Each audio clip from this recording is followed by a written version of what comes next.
All right. Good morning, everybody.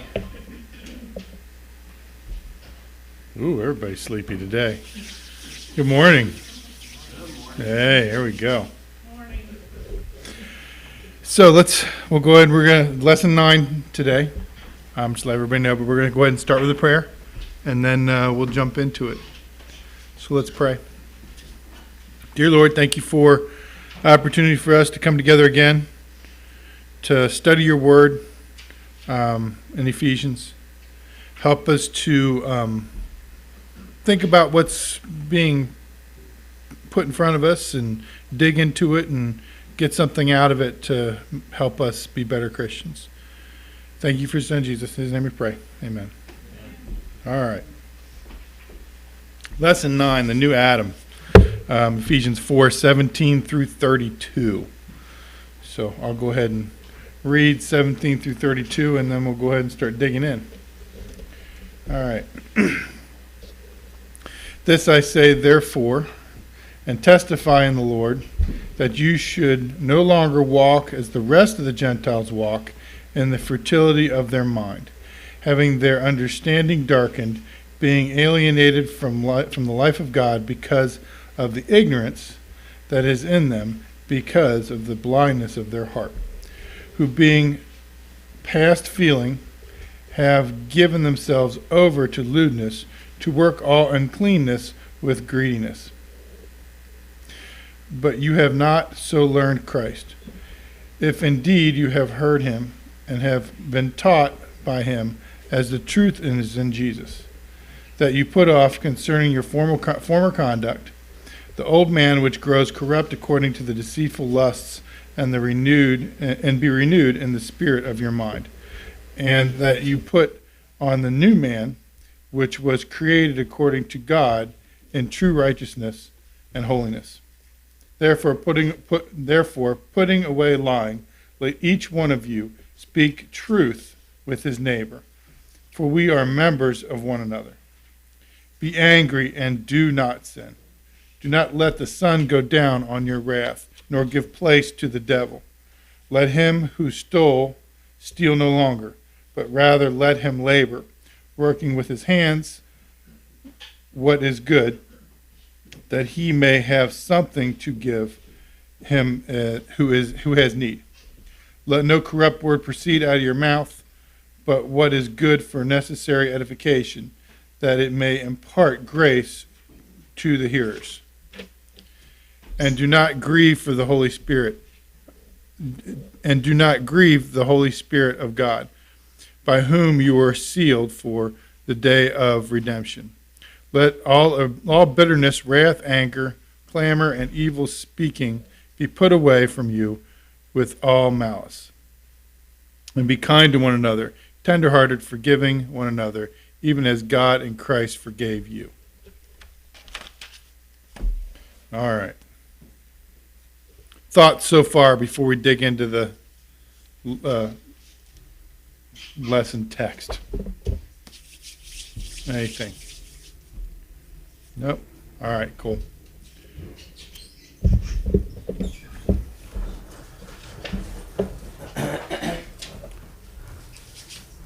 Okay, so introduction. It says, when God created man in his own image, Genesis 1:27, he formed him from the dust of the ground and breathed into his nostrils the breath of life, and man became a living being. The first man was appropriately named Adam, which literally means man, and was placed in the Garden of Eden to tend and keep it. Although Adam was given the liberty to eat from almost every tree in the garden, he was forbidden from eating the fruit of the tree of knowledge of good and evil.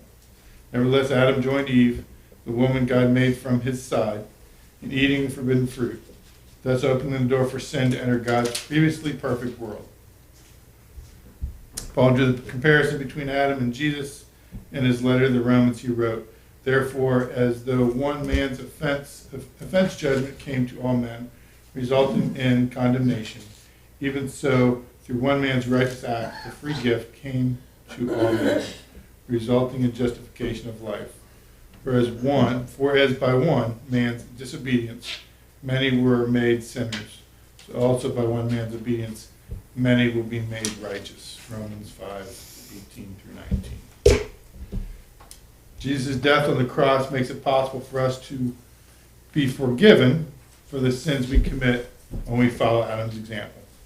We'll go ahead and stop there. Thoughts so far? Okay. I didn't see anybody going. All right, so let's jump into the first chunk for 17 through 20. They title it No Longer Walking. Somebody want to read 17 through 20 right quick, just to get our focus our minds? Somebody, because you don't want to. Yeah, please, thank you. This I say, therefore, testify in the Lord, that you should no longer walk as the rest of the Gentiles walk, in the futility of their mind, having their understanding darkened, being alienated from the life of God, because of the ignorance that is in them, because of the blindness of their heart, who being past feeling, have given themselves over to lewdness, to work all uncleanness with greediness. But you have not so learned Christ. Okay, so nice little handy notebook here. First chunk right off the bat, he says, through the use of the pronoun you, Paul wanted his audience to understand he had non-Christians in mind, whether children of Abraham or not. Those who were not God's people, Paul called Gentiles. Before the coming of Christ, both Jews and Gentiles by race had walked or lived in the futility of sin. Adam and Eve introduced this sin. Some maintain our first parent passes the futility of sin inheritance, but in the New Testament, sin consists of things done, not inherited. John, for example, writes, whoever commits sin also commits lawlessness, and sin and lawlessness. Sin was what a person does, not what he inherits. So, thoughts so far? Yeah. You become a different person, you expect to walk in the light. Okay. Don't act like everyone else in the world. No. That still applies to us today. So,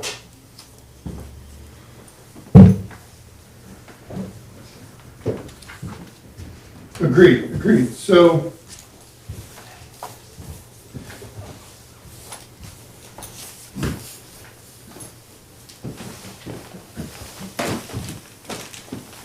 the use of the pronoun you. He wanted his audience to understand that he had non-Christians in mind. Why? Why was his focus, I guess, in this particular piece, letting everyone know about non-Christians? What's the significance there, do you think? Inclusion. Inclusion? They had never been included before, Gentiles. Yeah. We've got a group of souls that probably most of them didn't have a clue. They were jumping into this and learning as they went, trying to get through all the stuff that they had to do and couldn't do, breaking all the habits that they used to do. Pretty tough, right?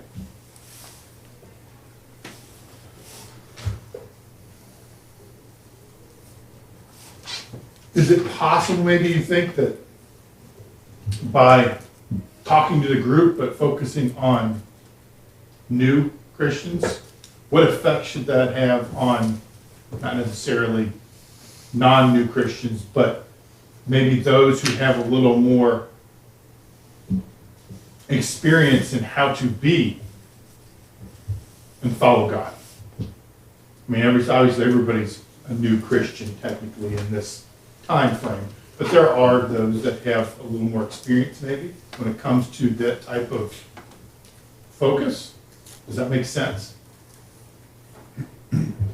I really read it as he's making a distinction that even if you were a Gentile before, you're not one now. Okay. So don't walk like the Gentiles walk, right? Don't, and if we consider that the primary audience here, the Gentile population would have been made up of Greeks, right? Don't do like the Greeks did, right? And in my mind, when I read this, I tie that to, don't walk in the futility, like the Greeks were walking the futility of their mind. The Greeks considered themselves very educated, learned. They were, enlightened, you might say. That's how they considered themselves, right? But the whole idea that God created man, God created Adam, we're descended from Adam. God created us. We are not above God. But a lot of the philosophers and deep thinkers of that time thought that they were the pinnacle of things, right? And it's not much of a stretch to compare that to modern times, where an awful lot of people think that humans are the pinnacle of evolution, and that we can just ignore a lot of things that really ought not be ignored, right? And then, in my mind, that's kind of what he's getting at. Don't use your human reasoning to direct yourself. He even called it in the next verse being darkened in their understanding. He's saying that enlightened thought is actually dark because it doesn't conform with what Christ gave us. Good point. Very good. So, expounding on that, kind of a little bit, how do we now apply and do something with what we just talked about? I mean, let's think about it. Are we an island upon ourselves? Do we? I think we follow the same advice. Yeah. Verse 22, lay aside the old self. 23, be renewed. How do you renew yourself? You read and study. Put on the new self. Lay aside the falsehood. Do all these other things. We follow the same advice. So once again, we've got a letter that was written however many years in the past. Still has very, very practical applications to us right now as individuals and as a group. Thoughts, comments, anybody else? Yes, sir. When I see the word you in this passage, like starting in verse 17, I take that very personally, like it's written to me. In English, you could mean plural or singular, correct? But in a lot of other languages, including Greek, there's a distinction between plural or singular. And some friends online were discussing something, I don't know if it just came out. I don't know if they call it the y'all version. But you need to look into it. I have it open right here. But it'll use the word y'all when it's plural you in order to distinguish that. You might have to give me that. And also, I'm getting a little glimpse every week about the y'all version. I like that. so all through this passage, he uses the word y'all. And this is legitimately, it's a plural. And so to me, Yeah. you read it in a different way when it says you all do this and this and this. In that we survive and we thrive and we change as a group, not just as individuals. Good. Must be from Texas. Any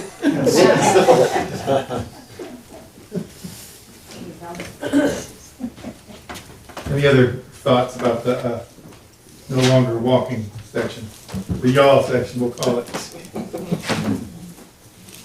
I like that. That's good. All right. So the next chunk, putting off to put on. Ephesians 21 through 24. Go back and I'll read that. if indeed you have heard him and have been taught by him, as the truth is in Jesus, that you put off concerning your former conduct the old man which grows corrupt according to the deceitful lusts, and be renewed in the spirit of your mind. And that you put on the new man, which was created according to God, in true righteousness and holiness. So, putting off to put on. I'm not even going to dig into that. We're going to go straight off of what the Bible's saying. And I love my new phone. If I lay it down too hard, there's a button that pushes it off silent. So I have to be That was careful. Baxter, by the way. Yeah, probably. Tell me to hurry up. The yellow version. He's the y'all version. He sent me the y'all version. So, like that. So, like we said, so 21 through 24. If indeed you have heard him and have been taught by him, as the truth is in Jesus. So that first snippet right there. These are all new Christians. They all have been taught by Jesus. They've heard him. What do we partake from that one verse?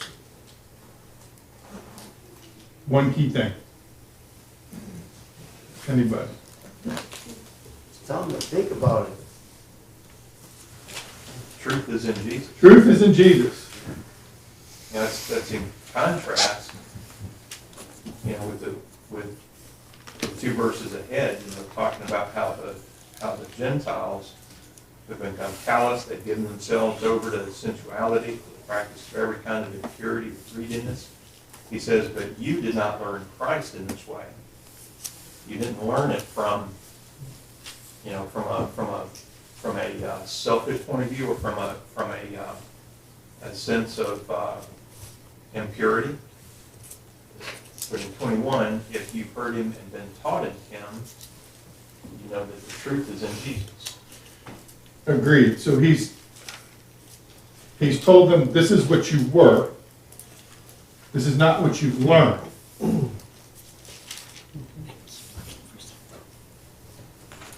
As the truth is in Jesus, this is what you've learned, and this is where you need to go. So we continue on. If indeed you have heard him and have been taught by him, as the truth is in Jesus, that you put off concerning your former conduct the old man which grows corrupt according to the deceitful lusts. That you put off concerning your former conduct. How hard do you think was it for them to figure out that what they were doing was wrong? Okay? So, they figured out that it was wrong, though, right? Nope, they're still working on it. They're still working on it. They're still not sure, I don't think. I still think they're doing stuff because it's fun and they haven't figured out it's wrong. John? This is at least the second time they've heard this, because they've already been taught once, Yeah. for sure, and they've been baptized. And this is the Now they're- reminder. Now they're hearing it again. Yeah. Is it easy? Is it easy? Nope. You think it's easy for them to quit? Oh, let's just throw something out there. This is just me making up stuff. Putting sugar on their grits when they shouldn't be putting sugar on their grits. Salt's better. They're surrounded by it. Everybody else is doing it. Exactly. Everybody else is putting sugar on their grits. Why shouldn't I put sugar on my grits? Oh, that's not the right thing. We don't know that. Some of y'all might know. Some of you do. But it's not right. Certain things that they're doing, it's not right. It might be their habit. It might be their comfort. It might be fun. But it's not right. So they've been taught. And they're going to do it. They've been reminded that baptism, it's easy. It's easy to use instant grits and not, wait. Actually, ma'am. Well, they've been taught and they realized that it was the truth and they had made the decision, yes, it was the truth, they were going to do it. But now they had to put it into action. they had to give up their old way of living and change the way of living to go with what they needed. Agreed. That you put off concerning your former conduct, that the old man which grows corrupt according to deceitful lusts, and be renewed in the spirit of your mind. And that you put on the new man, which was created according to God in the true righteousness and holiness. These are pretty descriptive words. You know, a lot of times in the Bible and when you're reading things wherever, you've got to struggle to kind of figure out what's being said because it uses big words, things you don't understand. You've got to really dig into it. But this to me puts a very graphic image in my mind of what's being said, which really helps me understand. Going backwards in time, when they are there, a lot of these folks, I would imagine this really helped them understand where they were at and where they needed to be. Because it's a very literal and physical description of an action getting you from here to there, if that makes any sense. Thoughts? That he's also proving that their salvation isn't just superficial. It's something more than a bath and a new set of clothes. There's an action involved to it. You've got to do something. It's not just, you're saved, go on about your business. No. There is a process. There's works. There's action. There's constant struggle and improvement upon yourself to get where you need to go.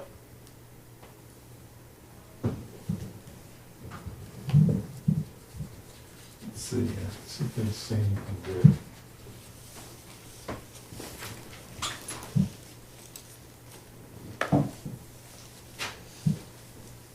Any other thoughts? We're moving through this pretty quick, so.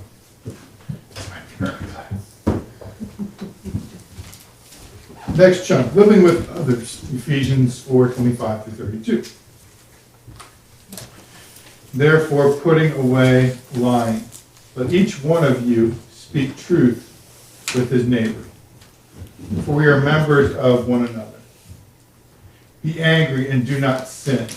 Do not let the sun go down on your wrath, nor give place to the devil. We're going to stop there. We're going to take this one little chunk, 25-27. Therefore, putting away lying, let each one of you speak truth with his neighbor, for we are members of one another. Be angry. Do not sin. Do not let the sun go down on your wrath. Look at that first one. So, put away lying. He calls something out very specific here, doesn't he? It's not abstract. It's not something you've got to infer. He flat out says, put away lying. What does that tell us? That they were lying. Ah, there you go. They were doing something. They were lying. They were having that problem. Let each one of you speak truth with his neighbor, for we are members of one another. So it's not just lying. It's not just, hey, I gave you, $2 back when I really only give you $1. I'm arguing, but it's not just that. It's possibly, hey, that was a really great class. When well, it was horrible. Man. I've heard people say, that I know you're lying because your lips are moving. And that's kind of the way some people are. They just say whatever needs to be said at the time. I mean, if it's true, fine. If it's not, well, they'll just say it anyway, And that might be a pretty good point to maybe what's going on here. Maybe there are, a lot of people that are just have done so much they're not trustworthy, that they don't know. Maybe let each one of you speak the truth with his neighbor if we are members of one another. Maybe in the past there was a lot of little white lies, big white lies, just plain bold-faced lies.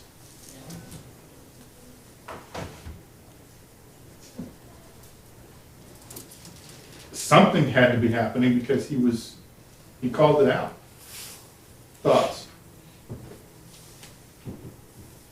You're thinking.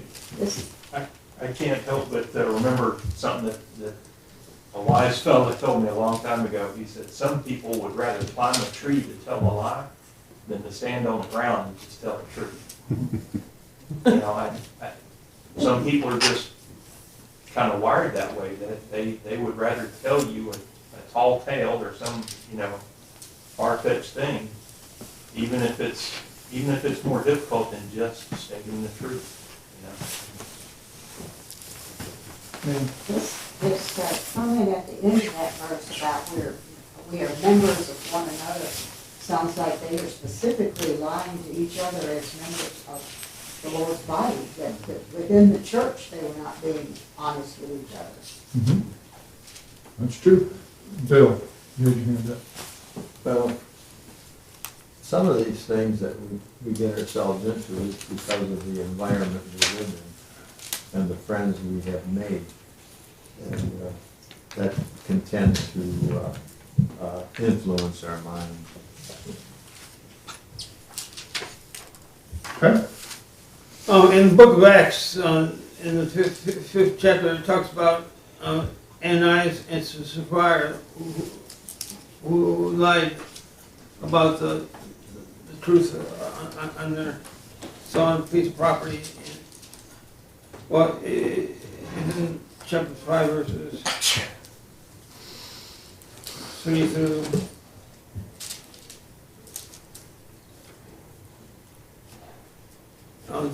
on 3 and 4. There was consequences for lying, and they were struck down dead because what they did. So, it's a good point. So yes, there are consequences in lying. So let's expound on that a little bit. So what do you think right now they may be having some consequences in lying? Maybe within the church, within their group. Obviously, there's probably some distrust going on. There's some disbelief. It's probably a pretty decent-sized problem within this congregation if he called it out specifically. Speculation, yeah, but it's pretty good speculation, I think.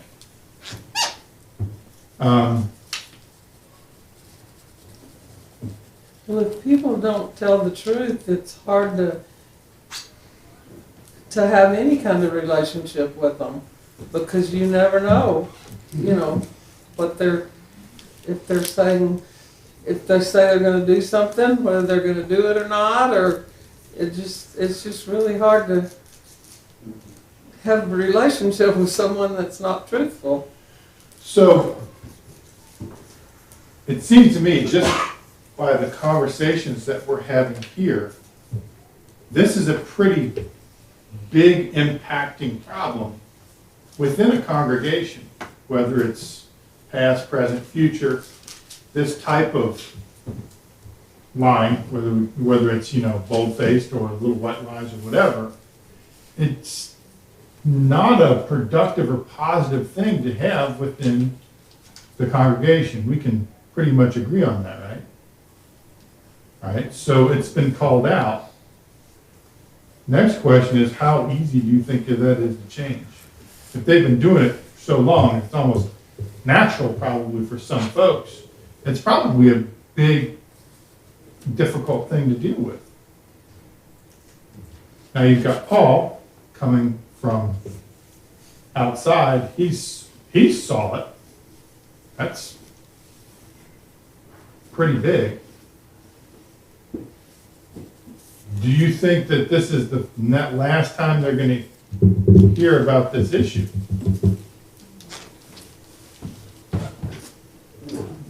Probably not. They're probably gonna have to work on this for a good long while. It's probably gonna be talked about in studies, and Paul might even talk about it again or whatever. But it's gonna be something that they're gonna have to work on. Is that a bad thing? It depends. If they work on it, no.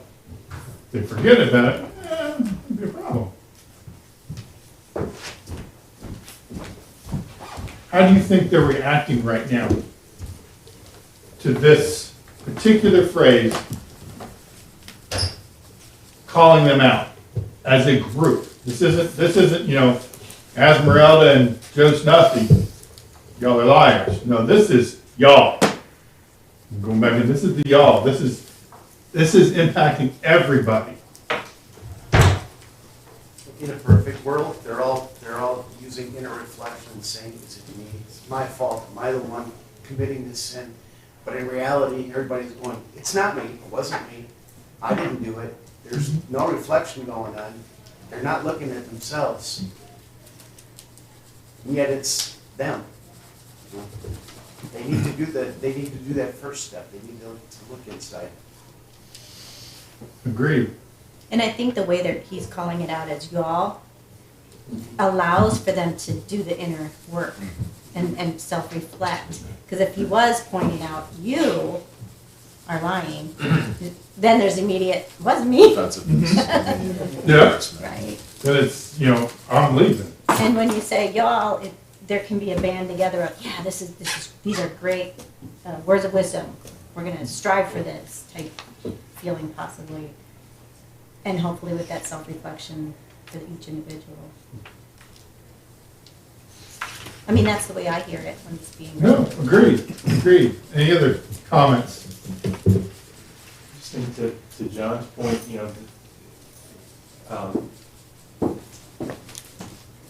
we have to be on guard against, receiving a message like this and thinking, yeah, he's right, Billy Bob needs to stop lying. Yeah.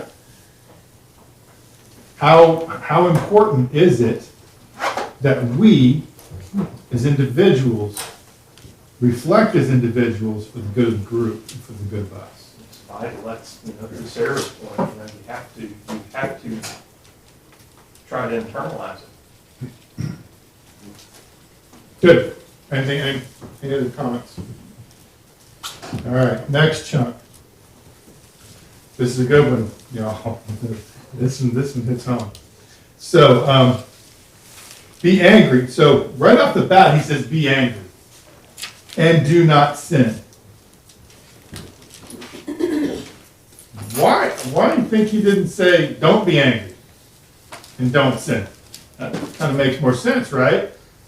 Ma'am. Sometimes it's good to be angry. Christ was angry. You're going to be angry. I give it not even, daily, let alone hourly. You're going to be angry. He's not saying don't be angry. He's not saying don't get angry. What is he saying? Don't sin. Don't sin. Is anger a sin? I guess it depends on what you're doing with it.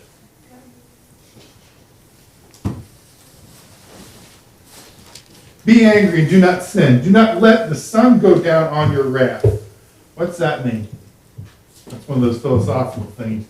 Don't stew in it. Huh? Don't stew in it very long. Don't stew on it? Yeah? Calm down, yeah. You can be angry, but don't let it fester.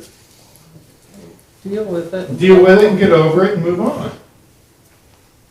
Anger's healthy when it's done appropriately and you move through it. It's part of our natural being. If it wasn't, we wouldn't have a whole bunch of stuff going on. Be angry, do not sin, do not let the sun go down your wrath, nor give place to the devil. Nor give place to the devil. Be angry, do not sin, do not let the sun go down on your wrath, nor give place to the devil. What does that infer? What does that tell us? Distance from God. Okay? What else?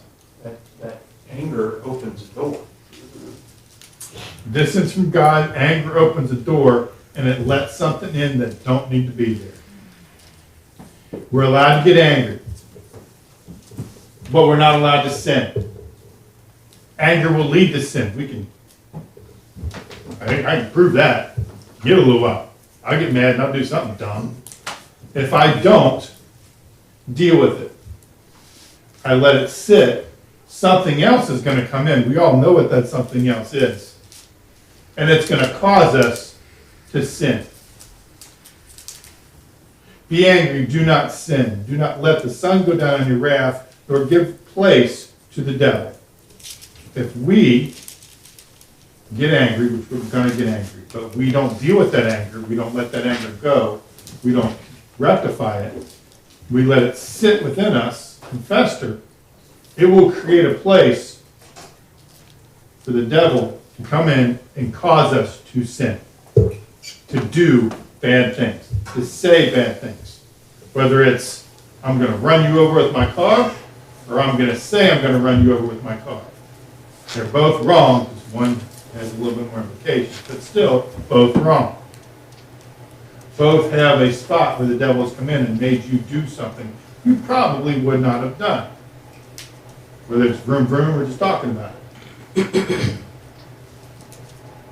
Let him who stole steal no longer, but rather let him labor, working with his hands, what is good, that he may have something to give him who is in need. Let him who stole steal no longer. Is Paul implying you think that everybody in that church is a bunch of thieves? Not everybody. I mean, not everybody. I mean, let's, think about it. I mean, it might be a percentage, but it's probably not everybody around stealing. Also, Hope not. stealing isn't necessarily, shoplifting. There are lots of ways to steal without taking something you didn't pay for to find. So. Yeah, that's true. Let him who stole steal no longer, but rather let him labor, working with his hands who is good. In this particular time, there is a decent disparity, I think, between classes. There's a higher class, there's a lower class, and then there's very little middle. So, do you think there is a theft problem? Do you think there's actually physically a theft problem? There might be. Okay. We see in the Old Testament a lot of parables and teachings about working hard, working for what you're given for, not being lazy, not doing bad works, do good works.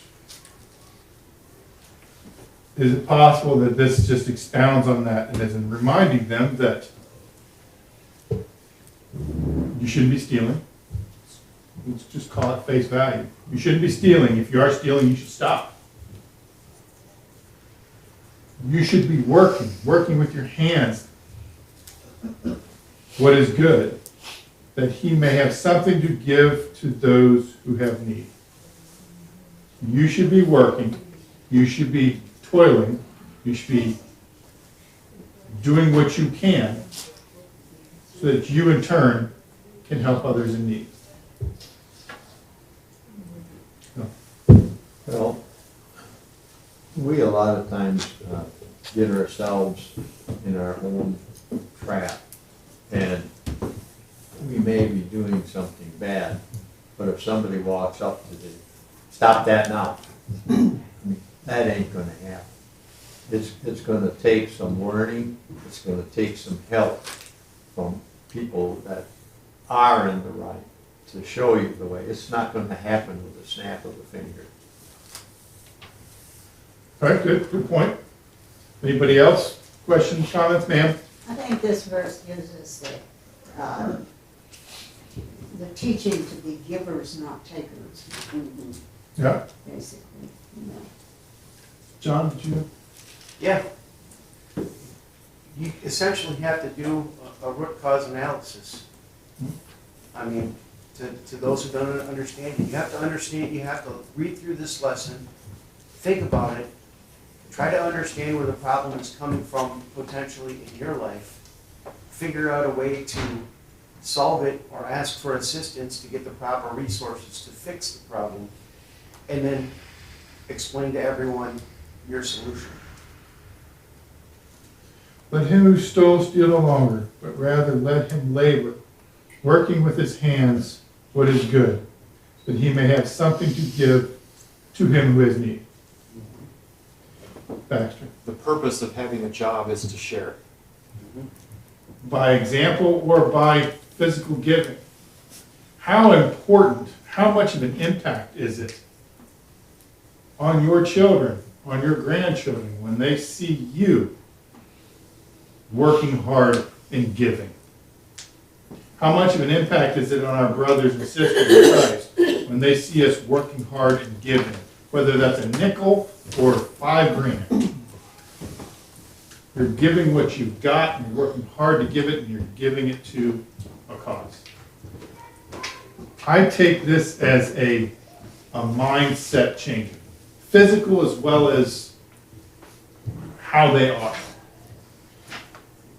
It is possible that right now they are still stuck in that Gentiles and Jews saying, well, I have to give mandatory this much and this percent and all that good stuff. And then the Gentiles might be, well, I have to do nothing. I ain't never done that before. I don't know what that is. Or, well, I got to find some sticks and burn something because that's what I've always done, burn something. No. It's a new way. It's a new thought. It's a new way of being. It's not directed at one person, it's directed at everybody, whether they are close to getting it right or not anywhere close to getting it right. It's for everybody to improve and work on and get better. Let no corrupt word proceed out of your mouth, but what is good for necessary edification, that may impart the grace to the hearers.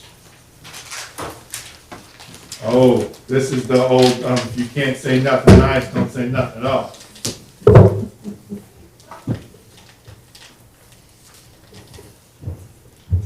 We should be, and this is what I take to this, we should be looking at this. Does this mean that we should not be critical? Does this mean that you guys should not be looking at what I'm saying right now and dig into the word and you find something that's squirrely coming up and saying, yo, I don't get this. I don't think this is right. Is that what this is saying we shouldn't do? No.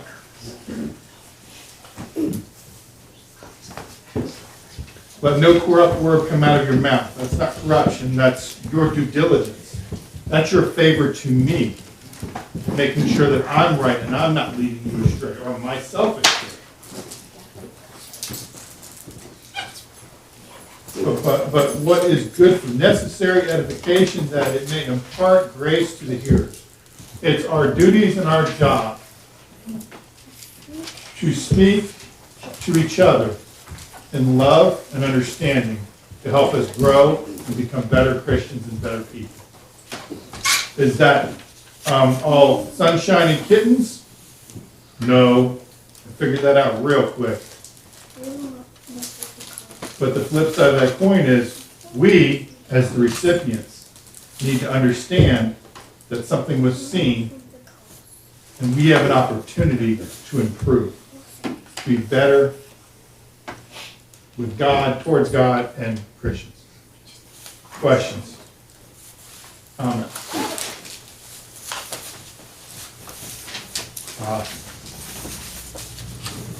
Last chunk.